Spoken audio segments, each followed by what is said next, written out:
As-tu déjà vu un champion de boxe se battre dans les rues? Si ce n'est pas le cas, aujourd'hui est l'occasion. Je vais te parler de Mike Tyson, le roi de la boxe, et de son affrontement avec un redoutable leader de gang, aussi bien sur le ring que dans les rues. Même ivre, Tyson s'est révélé être une force irrésistible. Cet affrontement, plein de coups dévastateurs et de blessures graves, est une histoire que tu ne voudras pas manquer. Dans les années 80, un jeune nommé Mike Tyson a émergé dans le monde de la boxe depuis Catskill, New York. À seulement 19 ans, Tyson s'est révélé être une force irrésistible sur le ring. Sa vitesse et sa force étaient inégalées, et sa capacité à mettre KO ses adversaires lui a valu une réputation redoutable. Jusqu'en mars 1986, Tyson avait remporté tous ses combats précédents par KO, se positionnant comme un redoutable adversaire dans le sport. Parallèlement, à Queens, New York, un autre combattant faisait son chemin dans le monde de la boxe. Mitch O'Blood en Green, connu pour sa résistance et sa ténacité sur le ring, avait accumulé un impressionnant palmarès de 16 victoires. Malgré son succès, Green n'était pas le favori pour son prochain affrontement contre Tyson. Cependant, sa détermination et sa capacité à résister aux coups les plus durs lui avaient gagné le respect de nombreux acteurs de la boxe. Ces deux jeunes boxeurs, chacun avec ses propres compétences et réalisations, étaient destinés à s'affronter sur le ring. Ce qui suivrait serait une série de combats qui marquerait l'histoire de la boxe dans les années à venir. En mars 1986, Mike Tyson a rencontré un nouveau défi dans sa carrière de boxeur. James Quick Antilles, un boxeur expérimenté et respecté, s'est présenté comme un adversaire redoutable pour le jeune Tyson. Contrairement aux adversaires précédents de Tyson, Tilly s'est avéré être un rival résistant qui ne tomberait pas facilement face aux coups de Tyson. Ce combat a marqué un tournant dans la carrière de Tyson. C'était la première fois qu'il ne parvenait pas à mettre KO son adversaire, exploit qu'il avait réalisé dans tous ses combats précédents. Malgré ses meilleurs efforts, Tyson n'a pas réussi à mettre à terre, et le combat a été décidé par décision plutôt que par KO. Ce combat a été un réveil pour Tyson. Il lui a montré que tous les combats ne seraient pas faciles et qu'il devrait travailler dur pour maintenir sa série de victoires. Cependant, ce défi n'a fait que motiver Tyson à s'entraîner plus dur et à se préparer mieux pour ses futurs combats. Pendant ce temps, Mitch O'Blood en Green observait de loin, attendant son opportunité de se mesurer à Tyson sur le ring. Bien qu'il ne soit pas le favori pour le prochain affrontement, Green était déterminé à prouver sa valeur et à défier les attentes. Son prochain combat contre Tyson serait un test de sa résistance et de sa détermination. Alors que la date du combat approchait, Tyson et Green se sont immergés dans des régimes d'entraînement intensifs. Tyson, avec l'expérience fraîche de son combat avec Tilly, était déterminé à améliorer ses performances. Il s'est concentré sur l'augmentation de sa résistance et sur la perfection de sa technique de frappe, dans l'espoir de mettre KO Green lors de leur prochain combat. De son côté, Green travaillait également dur dans sa préparation. Malgré le fait qu'il soit le moins favorisé, Green n'était pas intimidé par la réputation de Tyson. Dans son entraînement, il s'est concentré sur l'amélioration de sa défense et sur le développement d'une stratégie pour résister aux coups de Tyson. Green savait qu'il devrait résister aux premiers rounds contre Tyson pour avoir une chance de gagner. Les deux boxeurs ont également travaillé sur leur mentalité avant le combat. Tyson, malgré sa jeunesse, a montré une détermination et une concentration impressionnantes. De son côté, Green, malgré les probabilités contre lui, est resté positif et confiant. Le 20 mai 1986, le Madison Square Garden de New York était rempli d'anticipation. Les fans de boxe du monde entier attendaient ce jour, le jour où Mike Tyson et Mitch O'Blood en Green s'affronteraient sur le ring. L'ambiance au Garden était électrique. Les spectateurs attendaient avec impatience le début du combat, discutant des possibilités et faisant leurs propres prédictions. À mesure que l'heure du combat approchait, la tension était palpable dans l'air. Enfin, le moment est arrivé. Tyson et Green sont entrés sur le ring, chacun avec son propre style et son attitude. Tyson, avec son regard fixe et déterminé, semblait être dans son élément. D'autre part, Green, bien qu'il soit le moins favorisé, est entré sur le ring avec confiance, prêt à relever le défi. Le son de la cloche a marqué le début du combat, et les deux boxeurs se sont lancés à l'attaque. Ce qui suivrait serait un combat intense et passionnant qui marquerait l'histoire de la boxe. Chaque coup, chaque mouvement, chaque décision prise sur le ring ce jour-là aurait un impact sur la carrière des deux boxeurs et sur le monde de la boxe en général. Dès le premier round, Tyson et Green ont montré leur détermination et leur habileté sur le ring. Tyson, connu pour son agressivité et ses puissants coups, a mis la pression sur Green dès le début. Cependant, Green, avec sa résistance et sa tactique d'agrippement, a réussi à résister aux attaques de Tyson. Au cours des rounds suivants, l'intensité du combat a augmenté. Tyson a continué à mettre la pression sur Green, lançant une série de coups dévastateurs. Malgré la pression, Green a réussi à rester debout,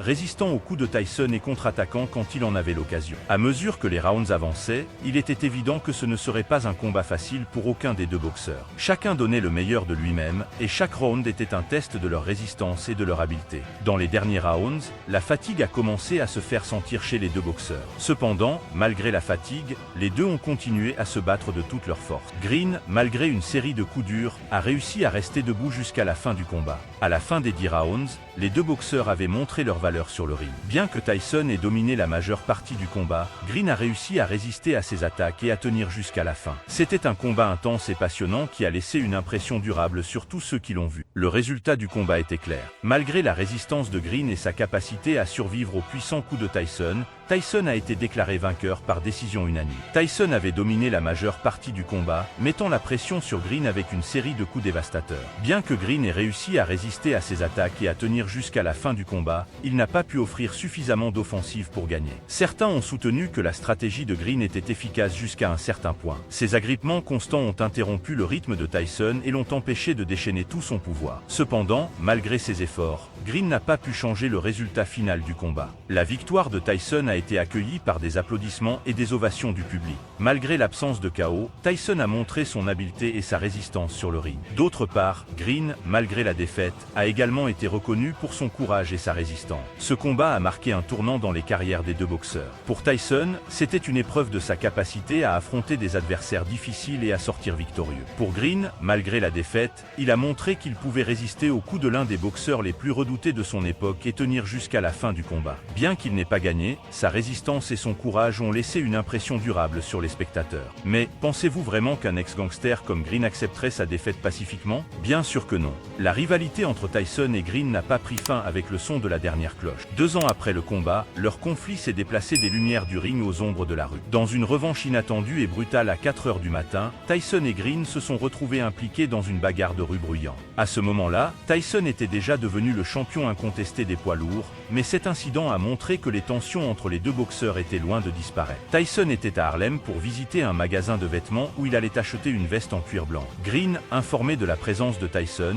a fait irruption dans le magasin torse nu et a commencé à insulter son ennemi. Green était déjà furieux contre Tyson, prétendant que le promoteur Duncan ne lui avait pas assez payé et qu'il souhaitait un deuxième combat lucratif qu'il ne pourrait probablement pas obtenir sur le ring. Mais pour Green, il y avait une motivation supplémentaire pour affronter Tyson. Il était membre d'un gang notoire de New York et considérait que la présence de Tyson sur son territoire tôt le matin était une offense qu'il ne pouvait pas laisser passer sans perdre sa dignité. Tyson était sorti dans des clubs nocturnes et avait bu précédemment. Cependant, il affirme dans son autobiographie qu'à ce moment-là, il essayait de jouer le rôle d'un champion d'entreprise tout en conservant son soutien. Tyson a donc répondu « Maintenant, Mitch, tu dois réfléchir à ce que tu fais. Je ne pense pas que cette action soit bénéfique pour ta santé à long terme. N'oublie pas que je t'ai déjà battu quand nous nous sommes affrontés sur le ring. Tu dois sortir par la sortie la plus proche. » Quoi que vous puissiez penser d'un Tyson de 22 ans et ivre prononçant ce discours dans les rues sales à 4 heures du matin, ce qui a suivi a sans aucun doute été une brutale raclée. Tyson a donné un direct à Green, fermant complètement l'œil gauche de Green et lui causant une coupure au nez qui a nécessité 5 points de suture. Il y a une signature que tout a commencé lorsque Green a déchiré la poche de sa chemise, ce qui l'a amené à chercher la vengeance. Parfois, la version de Green soutient que Tyson a tourné ses bagues pour éviter de les endommager,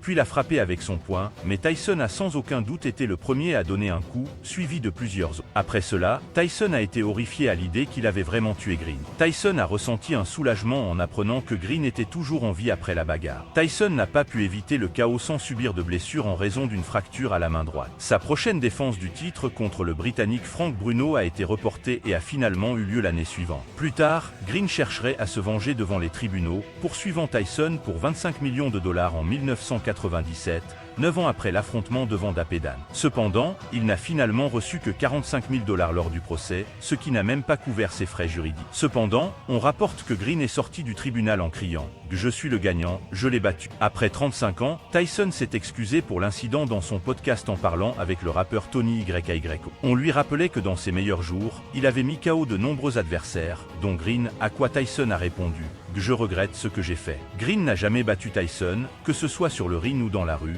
mais il a certainement laissé son empreinte sur la carrière d'Iron Mike. L'incident entre Tyson et Green reste l'une des bagarres de rue les plus tristement célèbres de l'histoire de la boxe. L'histoire de Mitch au Blue dans Green est un rappel que, malgré notre force et notre détermination, nous sommes tous humains et sujets à la défaite. Green, un homme issu de la rue et ayant la mentalité de faire nécessaire pour diriger un gang, s'est heurté à un obstacle qu'il ne pouvait pas surmonter, son propre ego. Green était un boxeur redoutable, avec une résistance et un courage qui ont impressionné beaucoup de gens. Cependant, sa défaite, tant sur le ring que dans la rue, face à Mike Tyson a été un coup dur pour son ego. Malgré sa résistance et sa capacité à résister aux coups de Tyson, Green n'a pas pu surpasser son adversaire. Cette défaite a eu un impact significatif sur son gang et sur sa carrière. Dans le monde de la boxe, où la réputation est tout, la défaite de Green a été vue comme un signe de faiblesse. Malgré ses succès passés, sa défaite face à Tyson a marqué un tournant dans sa carrière. En résumé, l'histoire de Mitch O'Blue dans Green est un rappel que, malgré nos défaites, nous avons toujours la capacité de nous relever et de continuer à nous battre. Bien que Green n'ait pas pu vaincre Tyson, sa résistance et son courage ont laissé une impression durable sur le monde de la boxe. Son histoire est un témoignage de la force de l'esprit humain et de notre capacité à surmonter les défis,